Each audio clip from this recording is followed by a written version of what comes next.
Today we're talking about 5 super rare nickels that could be in your pocket right now. Some are worth thousands, one is even worth $40,000. We'll show you the cool mistakes in history that make them valuable. So sit back and enjoy this awesome coin journey. Let's talk more about the 2005 D Buffalo nickel, one of the coolest and most talked about nickels in recent history. This coin was part of the Westward Journey nickel series, made by the U.S. Mint to celebrate 200 years since the Lewis and Clark expedition. That journey happened in the early 1800s when Lewis and Clark traveled across the American West to explore new land. To honor that big moment in history, the U.S. Mint decided to give the nickel a fresh new look. In 2005, they released 2 special nickels. One had a design called Ocean in View, showing what the explorers might have seen when they reached the Pacific Ocean. The other had something very exciting for coin fans, the return of the buffalo design on the back of the coin. The buffalo, or American bison, had not been on the back of a nickel since the famous buffalo nickels from 1913 to 1938. That older design is one of the most loved in U.S. coin history. So when people saw the buffalo return in 2005, it got a lot of attention. Now, the 2005 D Buffalo nickel was made at the Denver Mint, and most of them are pretty common. But here's where it gets interesting, a very small number of these coins were made with a minting error that made them super valuable. This error is called the speared bison error. So what happened? The die, that's the tool used to stamp the coin, got a small crack in it. When coins were made using this cracked die, it left a straight line through the back of the buffalo. It looked like the buffalo had been stabbed with a spear, right through its body. That's why collectors call it the speared bison. This wasn't something the mint planned. It was just a mistake. But in the world of coin collecting, mistakes like this can be worth a lot of money. That's because they're rare, and collectors love rare items. If you have a 2005 D Buffalo nickel with the spear-like line, especially one that's still shiny and in perfect shape, you're in luck. In high mint condition, what collectors call MS66 or MS67, this coin can sell for $1,000 to $2,300, and sometimes even more. If it also has full steps on the front side, showing clear detail on the steps of Jefferson's Monticello, the value goes up even higher. So while most 2005 D Buffalo nickels are only worth 5 cents, this rare error version could be worth hundreds or even thousands of dollars. It's a great example of how one small mistake in a coin's design can turn it into a treasure. Now let's talk about the 2005 P Buffalo nickel, which was made at the Philadelphia Mint. You can tell it's from Philadelphia because it has a small P mint mark on the front of the coin, near the date. This coin looks just like the 2005 D version from Denver, it has the same buffalo, or bison, on the back. But the Philly version has its own special surprises that make it valuable to collectors. Just like the Denver version, the 2005 P Buffalo nickel was released as part of the Westward Journey nickel series. These coins were made to honor the Lewis and Clark expedition, which happened 200 years earlier.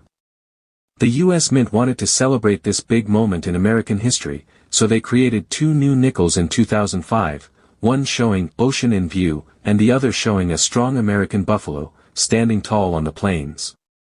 The buffalo design is a fan favorite. It reminds people of the older buffalo nickels from the early 1900s. Seeing it come back in 2005 got collectors and everyday people really excited.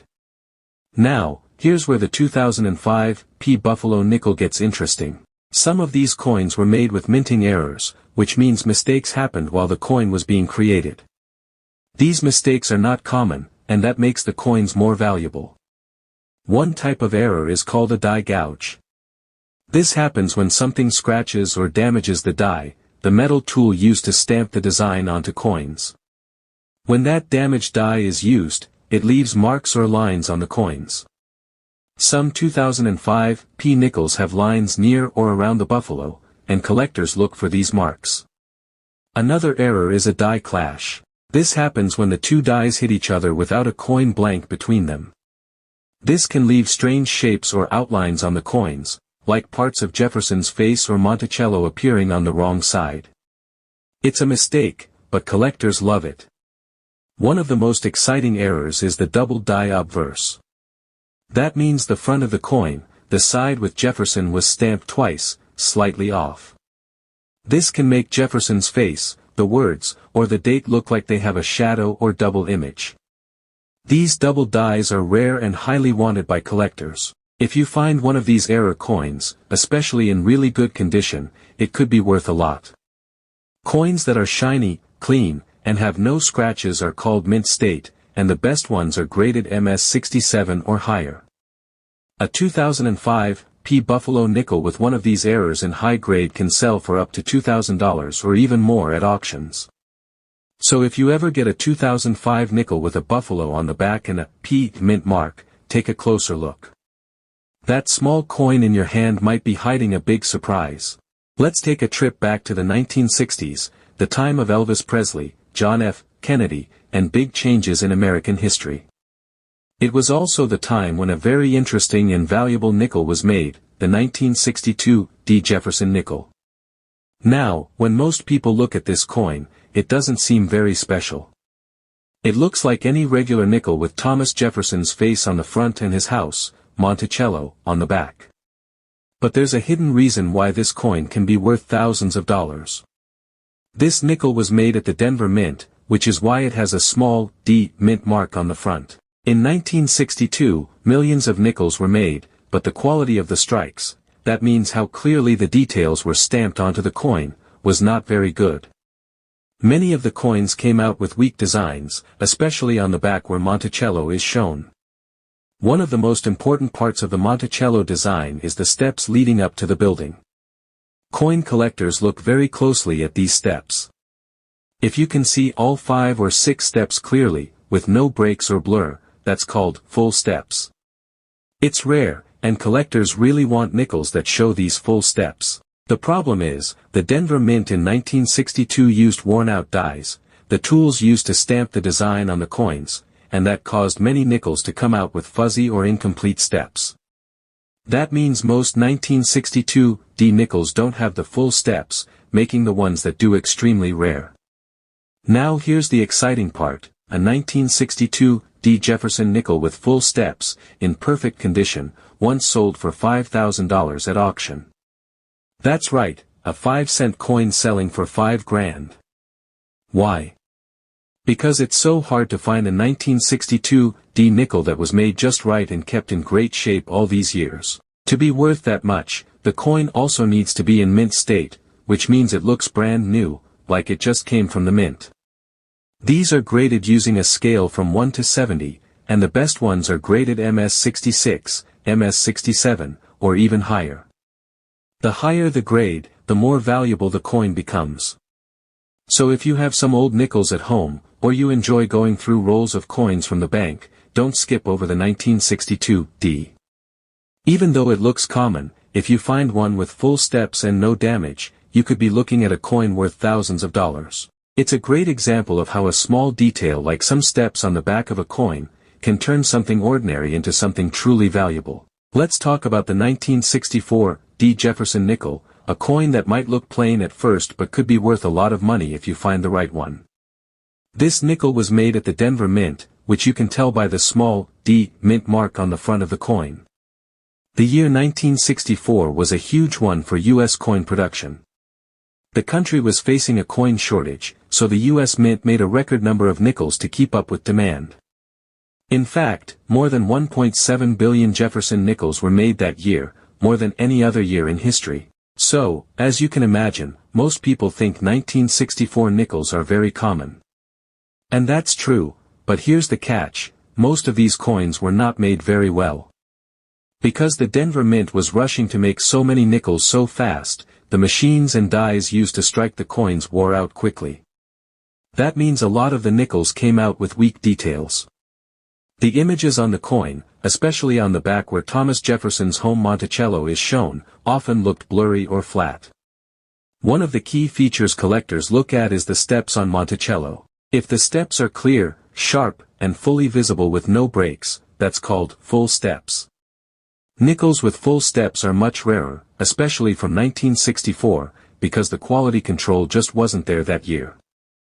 So, even though there are over 1 billion of these nickels out there, finding one with perfect full steps and no damage is extremely hard.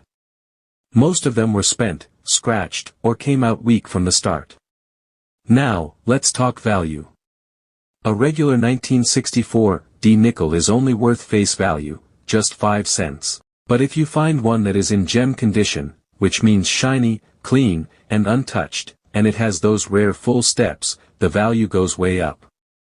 In fact, one example in mint state condition with full steps was sold for $4,000 at auction. That's not bad for a coin you might find in an old change jar. Coins like these are graded using the MS, mint state, scale. The higher the number, like MS-66 or MS-67, the better the condition and the more valuable the coin becomes. Full steps add a huge bonus to the price because they show the coin was made with an unusually strong strike for that year. So while 1964 D Jefferson nickels are everywhere, the ones that are perfect are rare treasures. Most people never think twice about this coin, but if you find one in high grade with full steps, you might be holding a coin worth hundreds or even thousands of dollars. Let's take a look at one of the rarest and most exciting nickels ever made, the 1965 Jefferson nickel with no mint mark. This one is often called the Holy Grail of Jefferson nickels because of how rare and valuable it is. Believe it or not, one of these sold for $40,000. At first glance, the 1965 nickel might not look like anything special. It has the usual Jefferson portrait on the front and his house, Monticello, on the back. And there's no mint mark at all. But that's where the story begins. In 1965, the U.S. Mint was going through a bit of a crisis. People were hoarding coins, especially silver ones, because the price of silver was going up. This caused a big coin shortage. To fix the problem, the mint made a few changes, and one of those changes was to remove all mint marks from coins. That way, people couldn't tell which mint made the coins, and it would hopefully stop them from saving certain types. So from 1965 to 1967, nickels, dimes, and quarters were all made without mint marks, even though they were still being made in places like Philadelphia, Denver, and San Francisco. But here's where things get really interesting. Some 1965 nickels were struck on the wrong kind of metal. Normally, nickels are made from a copper-nickel blend, not silver. But a small number of 1,965 nickels were accidentally struck on leftover silver planchets. That means silver coin blanks that were supposed to be used for earlier coins, like 1964 silver dimes or quarters. This kind of mistake is called a wrong planchet error, and it's extremely rare. It means the coin was made with the wrong type of metal, which almost never happens. These silver nickels look a little different, they may have a brighter shine and feel slightly different in weight. Because the U.S. Mint made so many changes in 1965, including removing mint marks and switching metals, a mistake like this easily slipped through. That's why finding one of these silver nickels today is such a big deal. On top of that, if one of these rare 1965 nickels also has full steps on the Monticello building, meaning the steps are sharp and complete with no where the value goes even higher. Full steps are always hard to find, but with a rare error like this, it's almost unheard of. One of these silver 1965 Jefferson nickels with no mint mark and full steps sold at auction for an incredible $40,000. That's a life-changing find for a small 5-cent coin. So if you ever come across a 1965 nickel, check it closely. It might look ordinary, but if it's a bit shinier, slightly lighter, or sounds different when dropped, it could be one of these ultra-rare silver errors. So there you have it, 5 Jefferson nickels that prove small change can make a big difference. Whether it's a speared buffalo or a silver error from the 60s, these coins are worth way more than 5 cents. Got any of these in your collection? Or maybe you're inspired to start checking your pocket change a little more closely. Either way, drop a comment below and let us know what you find. Don't forget to like, subscribe, and hit that bell so you never miss a video on rare coins and hidden treasure in your own home. Until next time, happy hunting.